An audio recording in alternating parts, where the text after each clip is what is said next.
Assalamualaikum warahmatullahi wabarakatuh.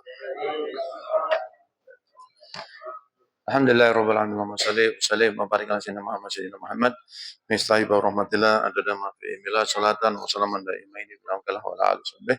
Alhamdulillah, segala puji bagi Allah yang mana tidak terasa kita sudah lewat daripada separuh Ramadan yang mana dijanjikan walluha rahmah wa ausatuh maghfirah wa akhiruhu itkum minan nar. Yang awal pertama itu rahmat dari Allah. Yang kedua ini adalah maghfirah, pengampunan. Yang ketiga adalah pembebasan dari sisa api neraka Allah Subhanahu wa taala. Semoga kita mendapatkan tiga-tiganya. Dapatkan rahmat Allah, dapat pengampunan dari Allah, dan dibebaskan dari sisa api neraka Allah Subhanahu wa taala. Insyaallah. Pada pagi ini, kalau pas salawat dan salam kita aturkan kepada junjungan kita baginda Nabi Agung Nabi Muhammad SAW, semua kita dan keluarga besar kita seluruh mu'min dan berang syafaatnya dunia akhirat. Pada pagi ini kita akan membahas tentang seputar zakat, khususnya zakat fitrah. Nanti kalau ada waktu kita bahas dengan zakat mal seperti itu. Kenapa kita mempelajari zakat fitrah? Tidak lagi tidak bukan, ini merupakan satu hal yang terkadang tidak dibahas secara rinci. Karena zakat fitrah terus dalam rawat hadis sebutkan syarruh ramadana mu'alaqatun bainas sama wal ard illa bi zakatil fitri. Atau kama qala. Anjing Nabi bersabda, bulan Ramadan akan digantung oleh Allah antara langit dan bumi.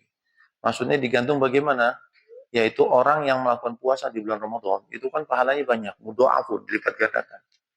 Harusnya bisa dia nikmati sebagai pemberat amalnya saat di mizan. Wah, pahalanya banyak sudah. Karena Asia muli wa ana ajribih. Nah, ini satu pahala yang luar biasa gini. Ada pahala-pahala yang kita perbuat di mana malaikat tersebut ngerti, tahu bagaimana mencatatnya, bilangannya berapa. Yang seperti nas yang kita sudah paham sudah. Ya, sholat jamaah 27 derajat, malaikat tahu. Oh, ini jamaah 27 derajat. Orang yang sedekah 10 kali, oh tahu. Orang yang ngutangi 18 kali, oh tahu. Tapi ada beberapa pahala malaikat ini nggak sanggup nyatet, cuma dihembus pakai cahaya aja. Kenapa? Karena terlalu banyak.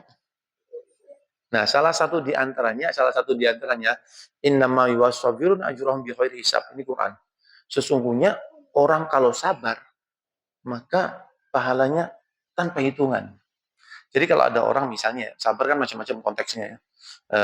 Sabar ini ada 3 derajat memang. Sabar dalam ketaatan kepada Allah Subhanahu wa taala. Dia sholat sabar, ya, dia puasa sabar. Maka pahala tersebut malaikat nggak tahu. Ya, sabar dalam menghadapi menahan daripada musibah yang terjadi, ada bencana ini dan sebagainya, dia sabar. Itu sabar namanya.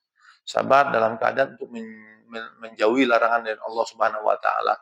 Ya, bulan Ramadan dia tidak misalnya dia jauh dari maksiat, tidak melihat hal-hal yang tidak diridhoi oleh Allah Subhanahu wa taala.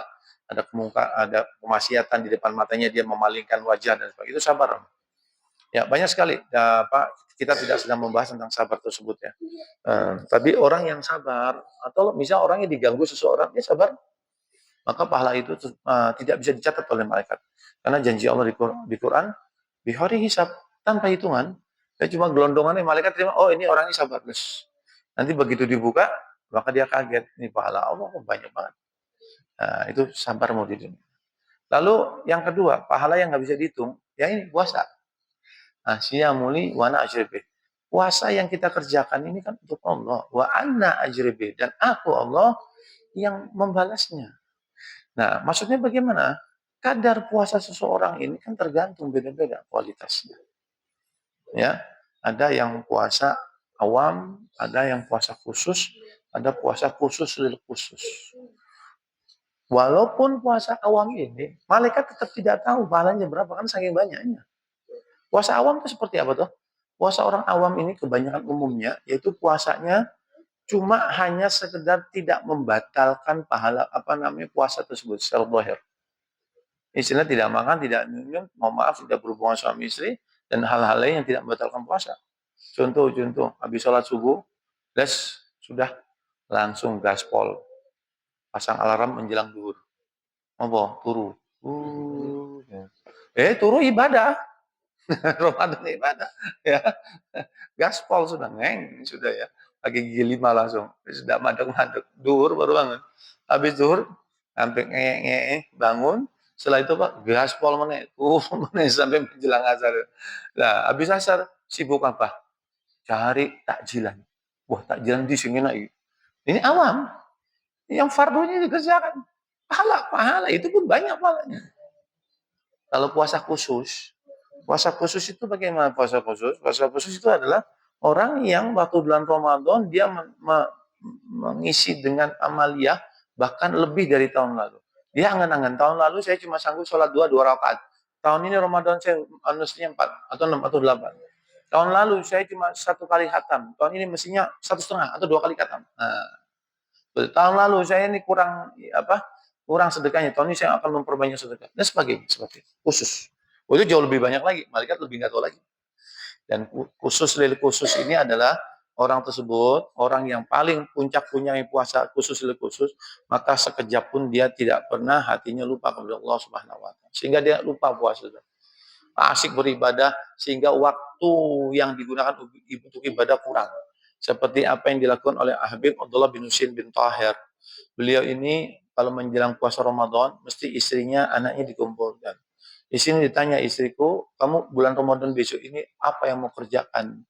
Ya Abi, ya suamiku, saya mau mengerjakan ini, kurang tambah. Anakku, kamu kalau Ramadan mau ngapain? Ini kurang tambah. Lalu setelah itu ayahnya mengatakan, seandainya ada orang yang bisa jual waktu, maka pasti aku beli berapapun harganya. Maksudnya Abi bagaimana? Saya ini 1 hari 24 jam ini masih kurang untuk mengerjakan amal-amal soleh dalam 1 hari 1 malam. Jadi kalau ada orang beli waktu 1 jam, saya beli. Biar satu hari ini bukan 24 jam. Mungkin 26, 27, 28 gitu. Masih kurang. Nah, ini puasanya khusus. Berarti apa? Wah, nggak bisa bayangin pahalanya seperti apa.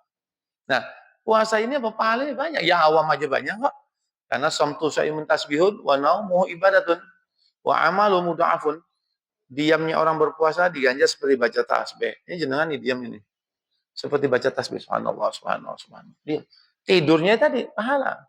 Jadi kalau ada orang puasa lagi tidur, dia lagi ibadah sejatinya. Ibadah boleh nggak diganggu? Boleh. Maka jangan kalau pagi tidur istrinya jangan ganggu. Bangun, kerja. Lagi ibadah mah turu ya. Ya ganjaran. Ya, paham ya? Nah, pahala yang banyak tersebut ternyata tidak bisa dinikmati oleh orang yang berpuasa. Lah kenapa? Tadi digantung antara langit dan bumi. Lah kenapa? Kan eman-eman istilahnya jenengan menjual istilah gini ya. Istilahnya jenengan sudah jual aset jenengan misalnya ya, apapun itu ya. Karena jenengan pengen investasi tempat lain dan sebagainya. Uangnya ini nggak cair-cair gitu loh. Itu bahas BG-nya mundur atau apa kayak gitu. Digantung. Padahal jenengan tahu ini saya buat ini oke tenang. Misalnya saya kulan cuma 1 juta, saya jual 10 juta mau kan berarti kayak 9 juta. Tapi nggak cair-cair. Nah, sabar tadi. Lah kenapa? Ternyata pahala puasa Ramadan yang begitu banyak tersebut tidak diberikan. Kenapa? Karena illa bizakatil fitri. Kecuali dia sudah mengeluarkan zakat fitrah. Jadi zakat fitrah ini kalau bahasa sederhananya apa itu? Buka segel. Supaya pahalanya ini dikasihkan kepada orang yang melakukan ibadah puasa.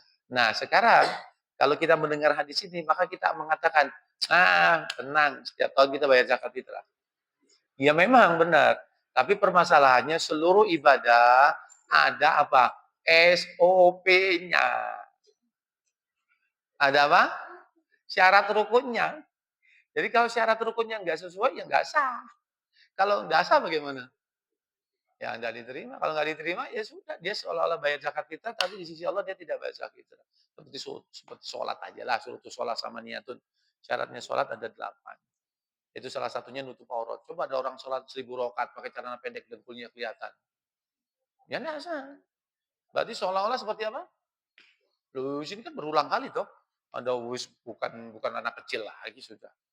Celana jeansnya bolong di pupunya gini sholat. Waktu dia apa tuh namanya duduk tahiyat, nah ya, waktu dia tahiyat di sini ditutupin gini supaya gak kelihatan. Lah percuma waktu berdiri juga dia nggak nutupin, apa dia begini terus ya. Waktu ruku dia gini terus pegang mau itu. Nah, begitu. Ya, jadi segala sesuatu ibadah itu ada SOP-nya. Ya, paham ya? Apa itu standar operational procedures ya, seperti itulah. Ya, nah kata itu sekarang kita belajar SOP-nya agar tidak salah dalam bayar zakat fitrah sehingga sah. Dan mempelajari ini karena zakat fitrah wajib, belajarnya jadi wajib. Belajarnya jadi wajib. Kalau seandainya ada orang-orang yang tidak belajar, di sini ada tahu tempat belajar, kalau dia tersebut tidak datang karena bukan uzur syar'i, maka semua kesalahan yang dia lakukan karena tidak belajar itu tidak diampuni oleh Allah Subhanahu wa taala. Seperti itu. Pertama, wa amma zakatu wa hiya rabi'u arkanil islami. Zakat ada rukun keempat dari rukun-rukun Islam. Rukun. Ya. Lalu disebutkan fayajibu alal muslimi ma'rifatu anwa'il amwalil wajibati fiha wa hiya ni'amu wasani wa naqdani wasalis at-tijaratuhu hakaza. Diwajibkan bagi orang Islam wajib mempelajari bermacam-macam harta yang wajib dizakati, antaranya ani'am ternak, zakat tunai, zakat perdagangan dan sebagainya. Ya, ini cuma pendahuluan aja ya. Lalu berikutnya dan sebagainya ya. Ini cuma pendahuluannya. Wa huwa lugatan annama'u at-tahiru wa syar'an isrun lima yakhruju min malin au badani ala wajhin maksusin biniyati maksusatin wa makna ala wajhin maksusin ay bisyurutin minha bulugun nisabi wa mudiyal hauli wa biniyatin makrusatin liqauli alaihi salatu wasallam innamal a'malu binniyat rawahul Bukhari wa Muslim wa furidat fis sanati saniyati minal hijrati fi syahri Sya'ban. Zakat artinya apa? Dari segi bahasa bermakna yaitu apa? Berkembang dan pencucian. Apa itu berkembang? Ya. Nah, berkembang ini orang yang kalau mengeluarkan zakat, entah wajib atau wajib ya, itu pasti hartanya akan berkembang. Berkah ini bisa berkembang lebih banyak ataupun berkah artinya ini bisa dohir, bisa batin maknanya ya. Contoh-contoh seperti ini. Ada orang ini ada kisahnya di kitab Arba'in, penjelasan kitab Arba'in, hadis Arba'in. Ada seseorang pengusaha besar dan eksportir gula. Kalau ngirim gula nih tanker-tankeran. Uh, Waktu ngirimkan uh, gula tersebut, tiba-tiba beberapa hari kemudian pegawainya dapat kabar, wah juragan kita bangkrut perusahaan kita karena kiriman gula kita kelihatan terbakar, dapat kabar. Zaman dulu kan belum ada komunikasi dengan seperti itu. Lalu juragannya bilang nggak mungkin. Kenapa? Karena saya sudah mengeluarkan zakat mal. Karena kanjeng Nabi mengatakan hasinu amwalakum bizakah wadau bisadaqat. Kanjeng Nabi mengatakan jagalah hartamu dengan zakat dan obati sakitmu dengan sedekah. Benar, berapa hari kemudian dapat, ternyata yang terbakar bukan kabarnya dia, orang yang di depannya. Dan kanjeng Nabi nggak pernah dustai janji. Jadi kalau kita membayar zakat tersebut, ini merupakan asuransi Islam.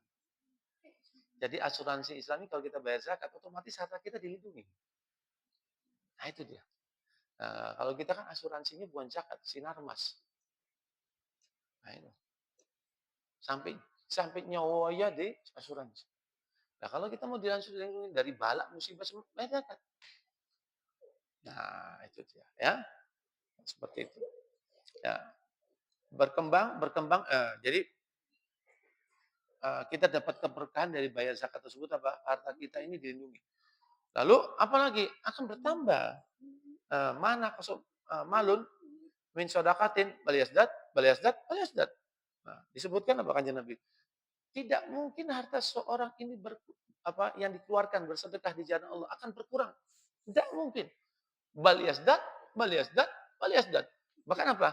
Bertambah, bertambah, bertambah. Sampai 3 kali kanjeng Nabi menyebut. Jadi orang nggak mungkin miskin gara-gara sedekah. Nggak mungkin. Diganti 3 kali langsung. Seperti itu. Nah, gini saja dah. Ya, kalau rumah kita mau isi situ ya, jendelanya kan banyak dibuka tuh. Semakin banyak dibuka itu banyak banyak angin masuk. Ya, kalau kita membuka rezeki kita ke orang lain, maka mungkin banyak angin yang masuk. Sampai 3 kali. Mana malun bisa dokati, baliasdat, baliasdat, baliasdat. Harta tidak mungkin berkurang. Karena akibat sedekah, tapi bertambah, bertambah, bertambah. Seperti itu. Dan yang kedua adalah pensucian. Dari apa? Sedangkan definisi zakat dalam ilmu fikih adalah istilah untuk perbuatan mengeluarkan harta, harta atau badan, zakat mal ataupun zakat fitrah tersebut. Dalam bentuk tertentu dengan niat tertentu. Maksudnya dalam bentuk tertentu ini apa?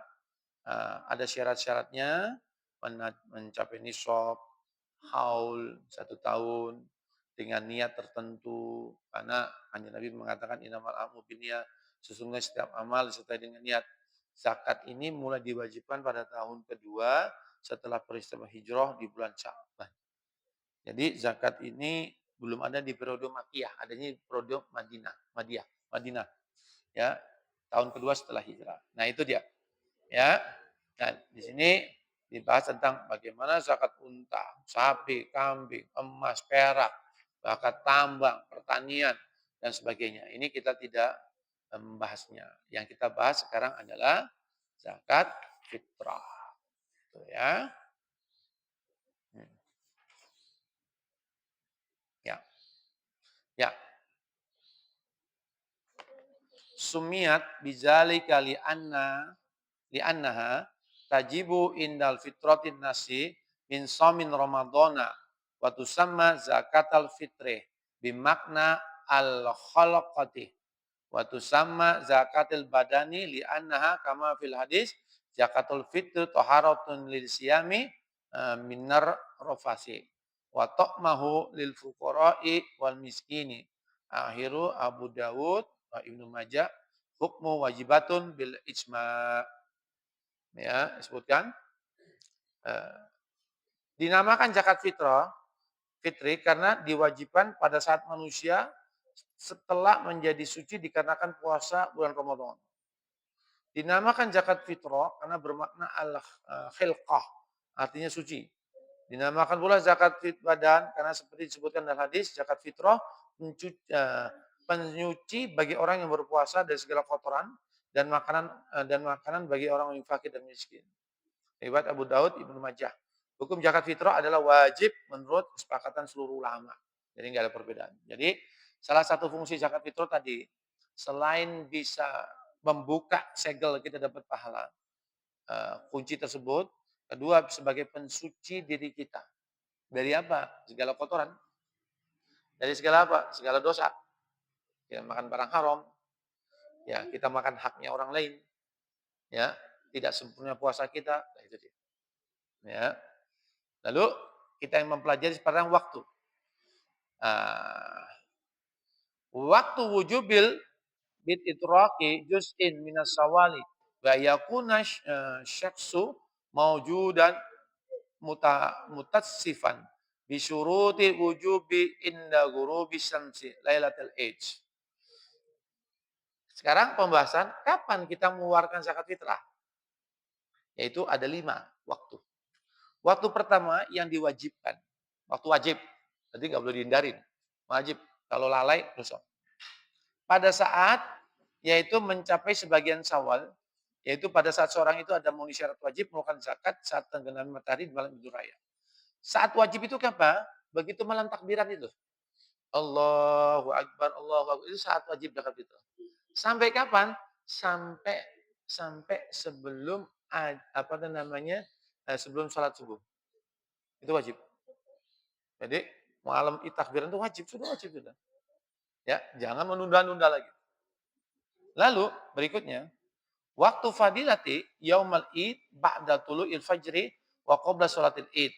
Wal afdalu ba'da sholatil fajri. Coba lihat. Waktu tadi wajib, sekarang waktu yang utama. Berarti apa? Di atas wajib, pahalanya duanya. Kapan yaitu? Yaitu pada hari Id 1 Syawal, setelah terbitnya fajar ini loh. Setelah azan subuh, Allahu Akbar, sampai sebelum sholat Id. Setelah sholat subuh, kita mengeluarkan zakat. Itu pahalanya paling banyak. Ya, itu kober nggak kira-kira? Hah? Udah kober sudah. Oh, udah bingung. Ya itu mana sih koper ayam sebenarnya. Itu ternyata pahalanya paling banyak. Ya, itu paling afdal. Habis sholat apa? Habis sholat subuh, turun langsung zakat. Sehingga sholat sehingga sholat Idul Fitri waktunya sunnahnya lebih lama daripada sholat Id. Kenapa? Karena sholat Fitri itu apa? Kenapa lebih lama? Karena memberikan waktu yang lebih lama untuk orang bagikan zakat. Kalau sholat Id lebih cepat. Kenapa? Karena butuh waktu untuk untuk nyembelih. Ya, yang satu tumbak, yang satu 2 tumbak. Nah, kita insya Allah kita amalkan di sini ya. Di Masjid Al-Mahdi kan sholat Idul Fitrinya lebih lama daripada sholat Id. Ya. Waktu jawazin wa huwa min awali syahri Ramadan. Nah, ada waktu boleh. Boleh mengeluarkan zakat. Ya, itu kapan? Mulai dari awal Ramadan sampai takbiran. Mulai awal Ramadan sampai takbiran. Jadi sekarang ini boleh sudah. Jenengan mengeluarkan zakat boleh, tapi ada catatan. Catatannya apa? Begitu jenengan ngasih zakat fitrah kepada orang fakir miskin tadi, contohnya misalnya fakir miskin ya. Ya. Lalu orang fakir miskin itu sebelum takbiran meninggal, maka jenengan wajib nyari orang lain lagi. Kenapa? Orang yang saya loncat ya, orang yang berhak menerima zakat fitrah tersebut, dia ini apa? Dia hidup di sebagian Syawal. Jadi, misalnya jenengan ngasih zakat fitrah. Nah, sekarang nih, lalu dia 1 Syawal hidup, sah sudah zakat fitrah jenengan. Dalam kondisi masih miskin dan sebagainya ya. Seperti itu. Tapi kalau misalnya jenengan ngasih seseorang zakat fitrah sekarang di awal gasi ini. Sebelum Idul Fitri meninggal dunia, maka jenengan harus ulang. Karena fitrah ini dimanfaatkan untuk 1 Syawal tadi. Berarti kalau jenengan mau takjil sekarang di awal, jenengan harus pesan sama orang tersebut. Pak, cuma tisi. Kose yo. Kowe ngrepoti aku nih saiki bayar meneh ngono ya. Nek wani. Paham ya? Seperti itu. Nah, nomor 4, kapan waktunya? Waktu karohatin, makruh, waktu makruh. Yaitu Pak, takhiruha an sholati id ila ghurubi syamsi. Illa limaslahatin kanti zori qaribin au fakirin soleh. Waktu makruh. Waktu itu apa? Ya hendaknya dihindarkan. Karena waktu ini karoha ini yang tidak sesuai oleh Allah. Yaitu mengakhirkan pengeluaran zakat tersebut setelah sholat id. Sholat id belum mengeluarkan. Masih sibuk. Sampai maghrib 1 Syawal. Itu kamu keluarkan makruh itu. Jadi sudah sangat telat lah istilahnya. Jadi setelah sholat id masih belum mengeluarkan zakat. Ya, kadang-kadang ada loh. Orang-orang mudik-mudik lebaran itu lali loh. Dia bingung dia nyari toko-toko tutup semua. Belum zakat saya, belum zakat. Loh, ini hukum fikih disebut ini berarti ada kasusnya. Hah? Apa? Apa nih? Makruh. Ya. Lalu ya, ya, ya. Lalu waktu hurmatin, waktu haram. Jadi dosa waktunya sudah haram, tapi tetap wajib, tapi dia berdosa. Yaitu apa? Ta'khiruha an yaumil id illa li uzrin. Fahjuju ta'khiruhu wa takunu qada'an bidunil ismi ka'alam yahdur maluhu aw lam yajid al mustahiqaha laha. Waktu yang diharamkan yaitu apa? Mengakhirkan hari raya Id. kecuali jika dapat mengakhirkan dari hari raya Id, kecuali jika ada alasan untuk mengakhirkan. Contoh-contoh, haram, satu Syawal sampai maghrib belum ngeluarkan, lewat makruh. Jadi maghrib berarti kan jatuhnya 2 Syawal tuh, itu belum mengeluarkan, haram. Tapi tetap wajib mengeluarkan. Menjadi tidak haram ada kecualinya. Apa kecualinya? Kalau dia ini kesulitan mengeluarkan zakat fitrah, nggak ada yang terima. Kaya semua, ya itu.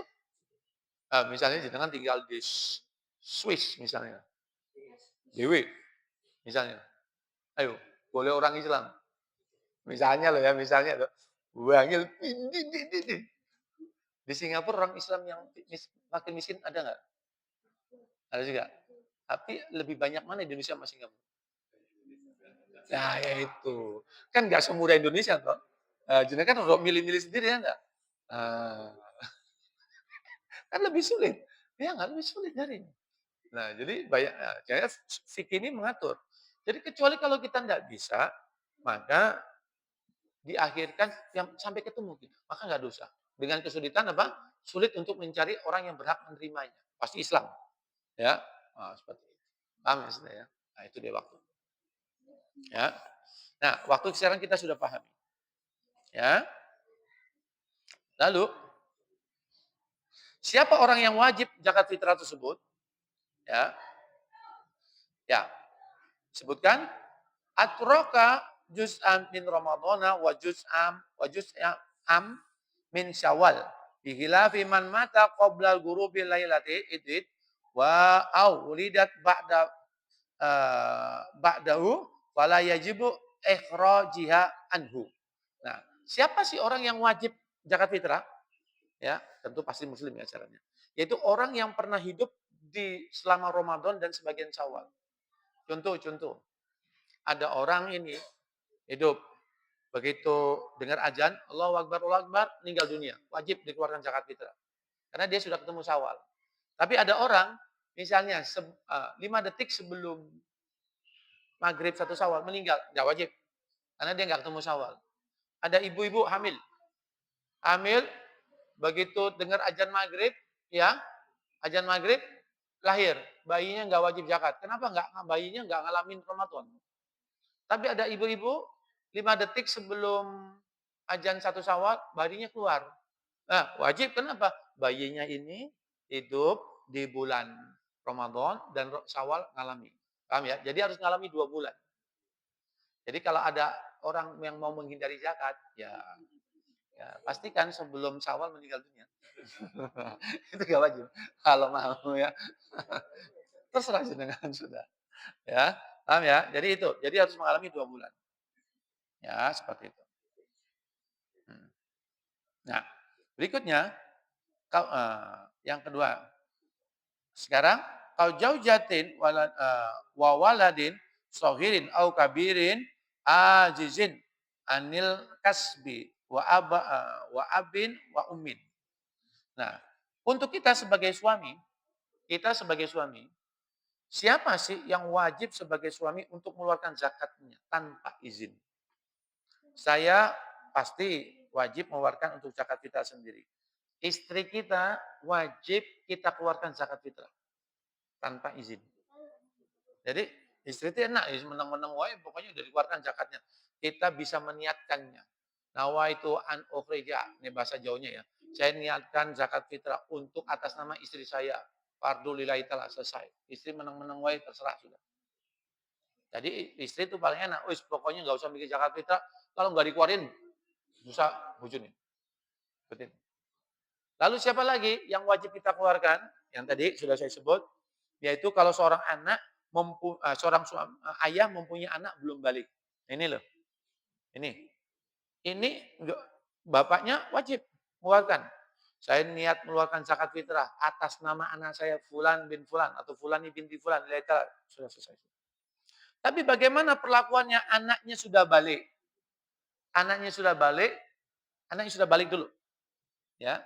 Nah, maka kalau anaknya yang belum balik, yang sudah dewasa, yaitu maka wajib ditamlik.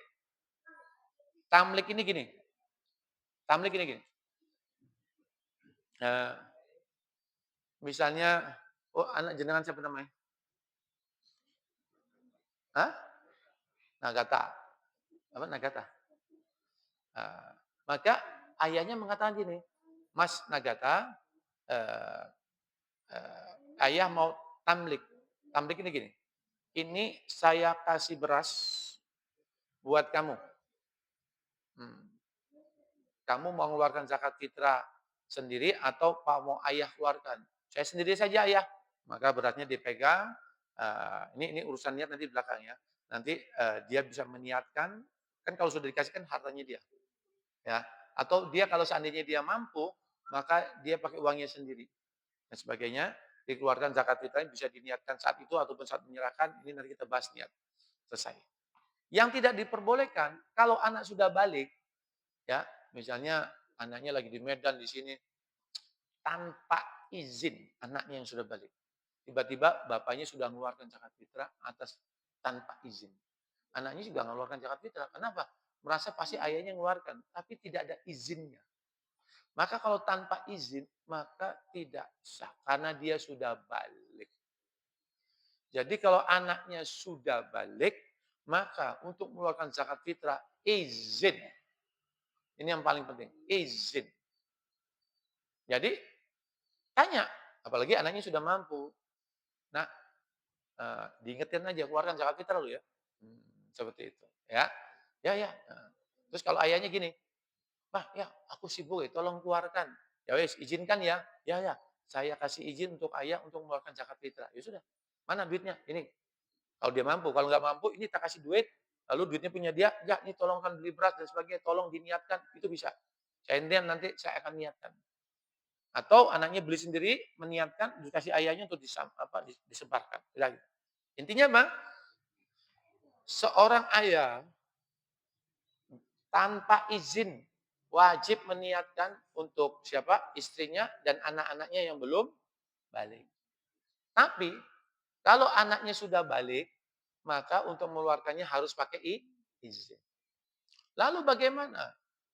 Lalu bagaimana kalau seorang ayah punya anak, laki-laki perempuan, ya, punya anak laki-laki atau perempuan.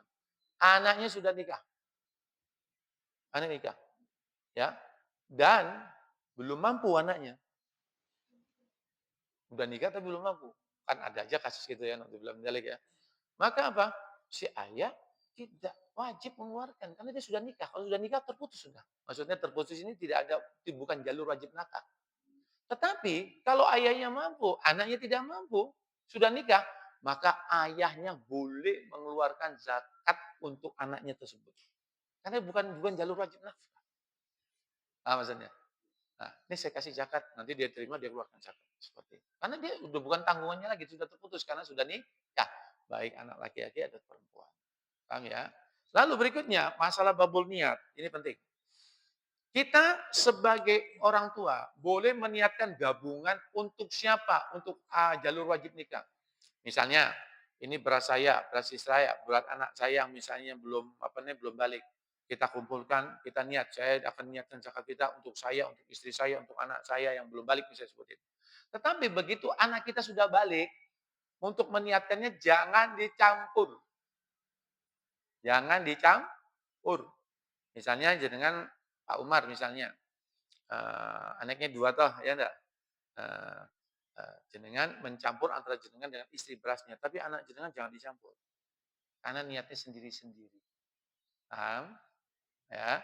Saya mengeluarkan zakat fitrah atas nama saya dan istri saya. Ya sudah selesai. Lalu ambil lagi saya kalau misalnya anaknya mengamanati ke bapaknya, saya mengeluarkan zakat fitrah dari atas nama anak saya yang sudah memberikan amanat untuk saya keluarkan fardhulillahi taala satu-satu. Nah, jadi nanti begitu penerimaan zakat, kalau ada satu karung utuh, maka mesti ditanya, ini niatnya dia, siapa aja di sini? Oh, ini yang di sini adalah untuk saya, istri saya, anak saya yang belum balik. Sah sudah. Tapi kalau ketambahan, ini untuk ada anak saya yang belum balik, saya campur, saya niatkan bareng. Gak boleh, balik lagi, pisahin dulu. Ya, balikin dulu. Kalau anaknya semua yang belum balik, silakan. Tapi kalau udah ada yang balik, pisah. Paham maksudnya ya? Seperti itu. Ya. Jadi hati-hatinya di situ. Jangan jangan dicampurkan. Lalu kita bahas dulu ya. An kulli seksin sa'un. Wasa'un arba'atu amdadin. Wal mudu ritlun. Wa nisfun bitarimi. Wa ritlun wa sulusun bil bagdati. Wa huwa ma yushawi alian. Au kailon. Takriban. Wa yaqutu biqauli sulusati kilawatin takriban. Fal afdalu ihtiyatu. Bagaimana ukurannya? Ukuran yang diwajibkan adalah satu sok. Satu sok. Satu sok itu apa? Yaitu 4 mud. Satu mud ini gini loh, genggamannya tangan Kanjeng Nabi. Satu mud. Jadi 4 mud, satu, dua, genggaman tangan Kanjeng Nabi. Itu satu sok. Nah, satu mud ini adalah separuh ritlun. Itu istilah kota tarim. Satu ritlun adalah sepertiga dalam kota Baghdad. Ya. Sedangkan kadar di zaman ini kira-kira senilai dengan 2,75 kilo. Atau sebagian ulama kalau hati-hati digenapkan 3 kilo. Seperti itu. Jadi kalau kitab-kitab kuno zaman dulu tidak ada yang mengatakan 2,5 kilo. Jadi semuanya 2,75 ke atas. Seperti itu ya. Jadi hati-hati. Jadi kalau zakat fitrah ini ya 3 kilo lah. Seandainya yang benar 2,75, berarti sisanya sedekah sunnah. Tahu ya? Jadi jangan 2,75. Seperti itu. Paham ya? Itu mengenai ukurannya. Nah, lalu al-asnafu samaniyatu. Nah, ini panjang, saya baca aja ya. 8 golongan orang yang bisa terima zakat itu kan ada 8. Fakir, miskin, amil zakat, mu'alaf, budak-budak yang mukotob dengan perjanjian yang benar, orang yang berutang, gorim, fisabilillah, musafir. Itu dia. Ya. Ini sesuai dengan dalilnya yang di kitab suci Al-Quran. Ya. Ya. Nah, ternyata di Indonesia yang terbanyak 2, fakir dan miskin. Siapa itu fakir, siapa itu miskin. Maka yang namanya fakir ini dilihat daripada standar UMR masing-masing daerah. Katakan Magelang UMR-nya 2 juta. Berarti kalau ada orang yang gajian 2 juta 1 bulan, nggak ada sumber lain 2 juta. Maka pemerintah mengasumsikan biaya itu cukup untuk biaya hidup. Buat siapa? Standar keluarga Indonesia, 1 istri dengan 2 anak. Habis. Berarti apa? Orang yang dikatakan miskin, maka gajinya di bawah UMR, tapi di atas 50% UMR. Kurang. UMR 2 juta, separuhnya berapa? 1? Berarti kalau gajiannya 1,1, 1,2, 1,3 miskin. Fakir siapa? Yaitu kalau dia berpenghasilan di bawah UMR, tapi 50% di bawahnya.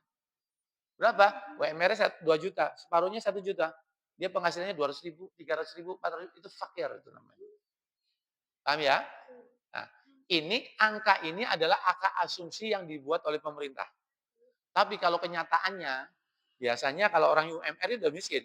Kenapa? Kenapa? Kan pemerintah kan buat ini kan berdasarkan banyak pertimbangan. Stabilan ekonomi, pengusaha, semuanya kan dipikirkan. Sehingga patok sini. Tapi kenyataannya, Magelang UMR berapa kira-kira? Nah, kalau seandainya zaman sekarang loh ya, jenengan penghasilan 2,3 triliun sudah. Istri 1, anak 2. Cukup nggak kira-kira? Nggak cukup. Hah? Ya, berarti UMR itu sekarang udah ini. Itu kalau bojone 1, kalau bojone loro.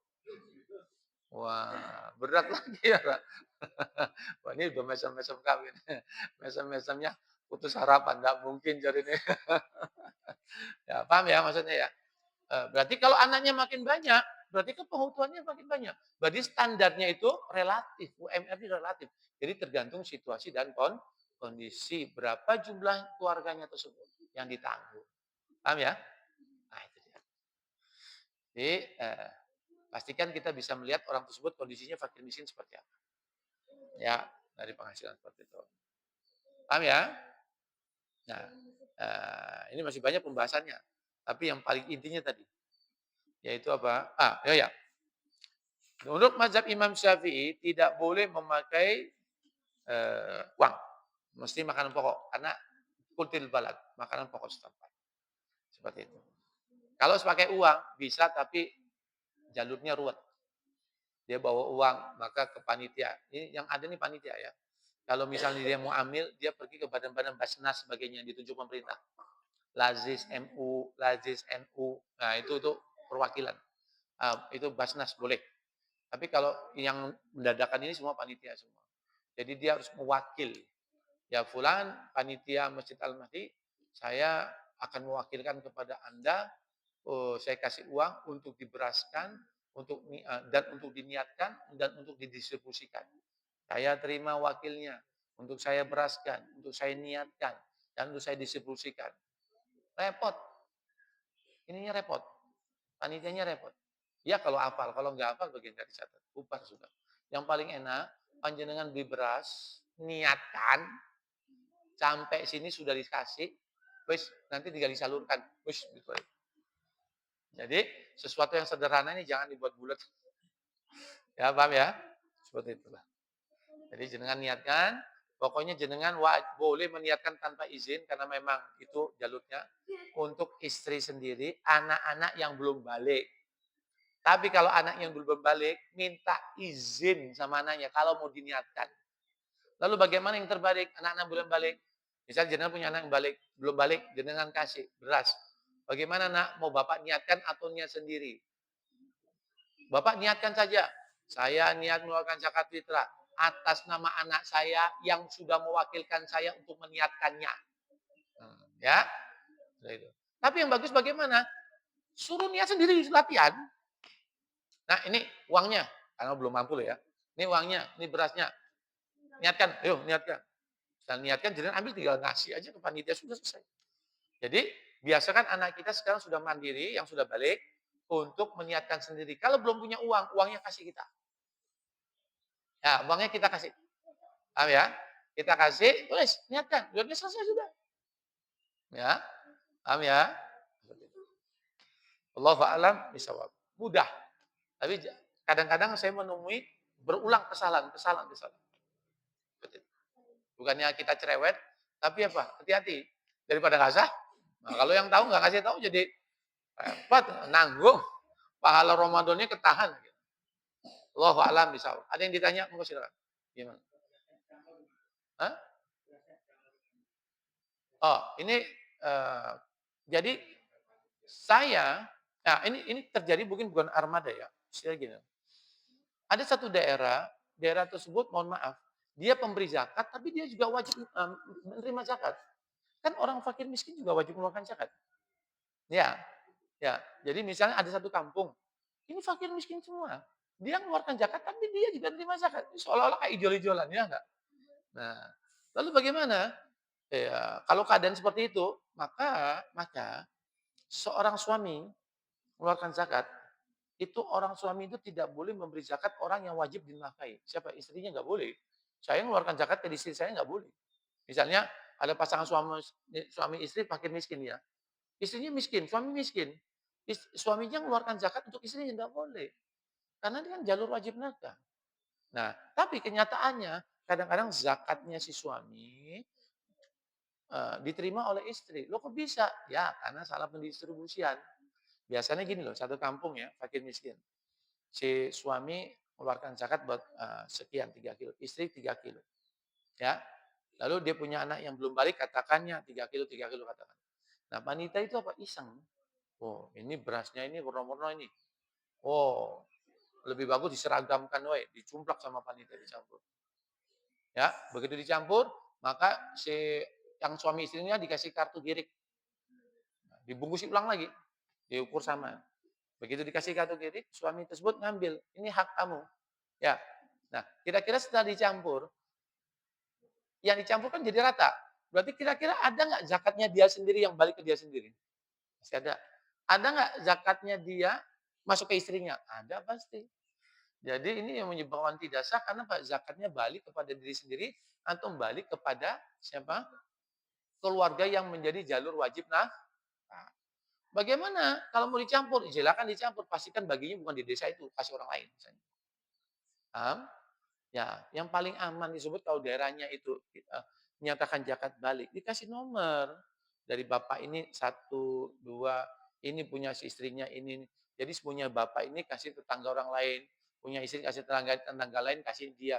Jadi tidak kembali kepada orang yang salah untuk menerima, gitu Pak. Ya, jadi jangan dicampur.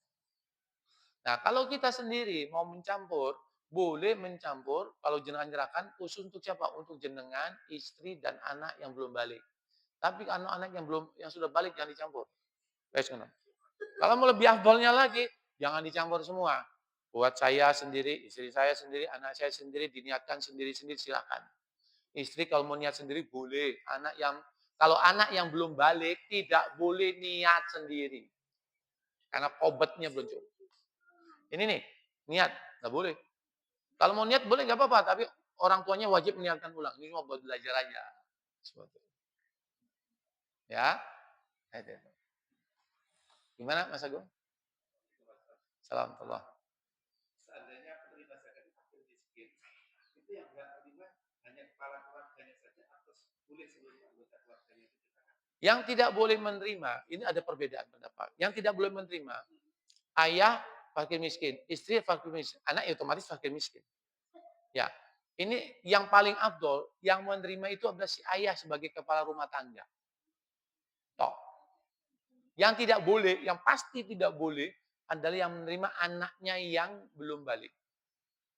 Jadi kalau ngasih fakir miskin, ngasih zakat fitrah, ngasih apa zakat mal dan sebagainya, jangan memberikan anak yang belum balik. Seperti santunan yatim piatu, tidak boleh. Karena dia kobatnya akad serah terimanya belum sah, belum berakal. Kalau hadiah boleh siapa. Yang paling abot kepada siapa? Kepala rumah tangganya. Tapi ada ulama yang membolehkan, si suami boleh, istri juga boleh. Seperti itu. Ya, seperti itu. Karena suami ini nanggung istri, ya. Nah, seperti itu. Ya. Kalau panitia zakat ini, karena beras sudah cukup banyak, sedangkan masyarakat ini tidak hanya cuma perlu beras, seandainya itu dibelikan non makanan pokok itu dibolehkan. Zakat ini adalah zakat badan adalah dikeluarkan dalam bentuk beras, diterima dalam bentuk beras, tidak boleh dialih fungsikan. Itu beras lawan beras. Gimana? Gitu? Nah.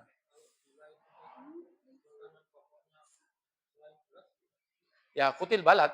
Makanya kan definisinya kutil balat. Kutil balat itu makanan pokok setempat. Misal dia makanan pokoknya biasa jagung, ya jagung. Di Arab, gandum atau kurma, ya itu.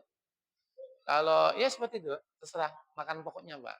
Kalau sagu, ya sagu. Seperti itu. Ya. Tapi ukurannya berapa? 1 sok, 4 mut. Nah, kalau sudah diteliti, yang tadi kalau beras, satu mut tersebut, 1 sok tersebut, ternyata 2,75 kilo. Kalau gandum, wallahu alam. Ya, kalau jagung, wallahu alam. Nggak paham saya. Ya, nah, seperti itu. Ya. Jadi yang paling gampang itu apa? Yaitu kita bungkusi sendiri-sendiri, niat sendiri, istri diniatkan boleh, anak yang belum balik diniatkan wajib. Tapi yang sudah balik, ya nggak mampu, kasih berasnya 2, suruh niatin sendiri. Kalau yang sudah balik, suruh beli sendiri. Yang balik tapi mampu, suruh beli sendiri, supaya belajar. Ya, jangan dimanjakan. Ayo udah kerja kok. Ya enggak? Nah, keluarkan zakat sendiri, bayar, niatkan sendiri. Nah,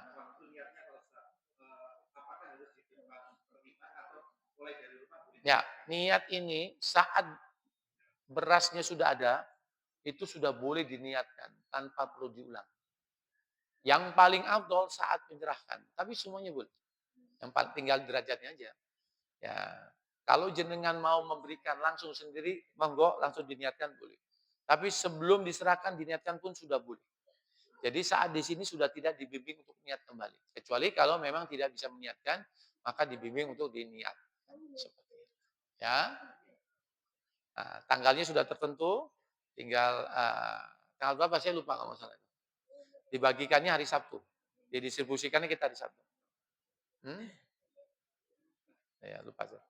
Itu ya, wallahu a'lam bishawab. Subhanakallahumma bihamdika asyhadu an la ilaha illa anta astaghfiruka wa atubu ilaik.